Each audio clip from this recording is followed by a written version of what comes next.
I'm Royce Van Tassel, Executive Director of the Utah Association of Public Charter Schools, I'm Gina James, also with UAPCS. and we would like to present an overview of Utah's charter schools. If your children don't already attend a charter school, you likely have a neighbor who does. Nationwide, there's about 2.7 million students in charter schools. In Utah, 80,000 students attend a charter school. That's 1 out of every 8 students in a Utah public school are going to one of 145 or so charter schools statewide. Next year, there will be even more students and more charter schools. People choose a charter school for a lot of reasons. You've probably seen that list of the top academic high schools that comes out every year, and every year, 4 or 5 of those top 10 are one of Utah's charter schools. Charter schools can look very different. The largest Utah school has 7 campuses with a total of more than 5,000 students. And by contrast, some of our schools have less than 200 students. Some are online and some are traditional brick and mortar. Still, others are a combination of all of them. There's even a charter school built around a farm in West Valley. Even if you've heard the term charter school, I wouldn't be surprised if you're not quite sure what it means. A charter school is an independently operated, publicly funded school.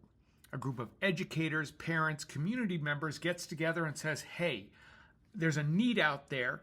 Is there a way to create a school that meets that need? Those schools then are free, they are public, they are open to all students.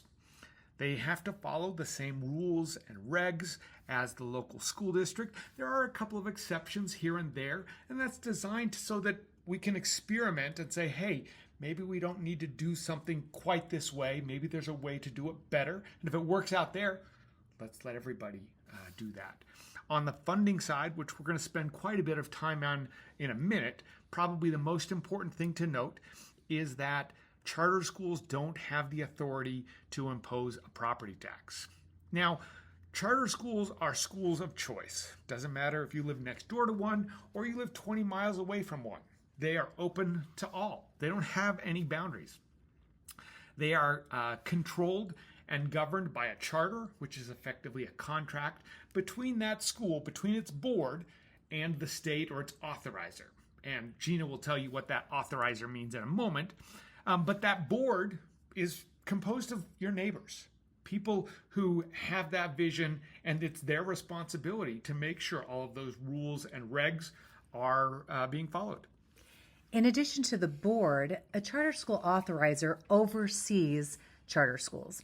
They are entities that are granted that authority by the state legislature, and they approve, oversee, renew, and close charter schools. Authorizers are approved by the State Board of Education, and they're primarily, most charter schools are authorized by the State Charter School Board, with some institutions of higher education and school districts also authorizing charter schools. And then that authorizer evaluates whether a proposed charter school should open, and then they enter into that performance contract with the schools that they approve. Some people worry that charter schools take money away from the local school district. I understand that. I've heard it many times. It's important to note first, it's not true.